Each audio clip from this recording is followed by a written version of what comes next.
ఒక మనిషి ఈజీగా లక్షాధికారి కావడం ఎలా అనే టాపిక్ మీద ఇవాళ వీడియో తీస్తున్నాం మనం. సింపుల్ అండి.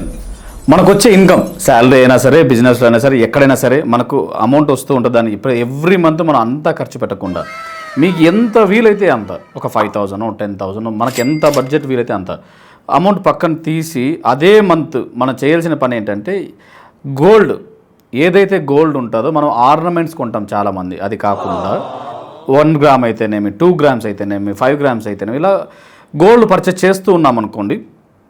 అది కాస్త మంత్లీ మనం యాప్ పక్కన పెడుతూ పోతున్నాం అంటే ఒకానొక టైంలో అది కొన్ని గ్రామ్స్ అయినప్పుడు, కొన్ని తులాలు అయినప్పుడు దాన్ని సేల్ చేసి ఎక్కడో ఒక చోట ల్యాండ్ ఈజీగా మనం పర్చేస్ చేయొచ్చు.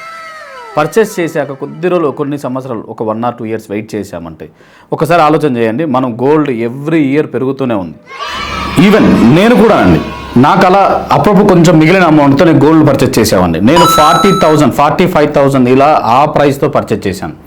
ఈరోజు సుమారుగా 1,35,000 ఉంది దాని కాస్ట్. ఎగ్జాంపుల్, నేను పెట్టిన అమౌంట్ని 3 times నియర్లీ హైక్ అయిపోయింది.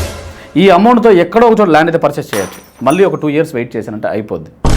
సో మనం ఏదైనా కానీ ఎలక్ట్రానిక్స్ మీదో ఇంకా వేటి మీదో మన అమౌంట్ అనవసరంగా వేస్ట్ చేసుకోకుండా ఎప్పుడైతే ఫ్యూచర్ ప్లాన్, ఇమ్మీడియట్గా ఒక్కసారిగా లక్షాధికారి ఎవరు అవ్వలేదు. దేనికైనా టైం కావాలి, టైం పట్టుద్ది.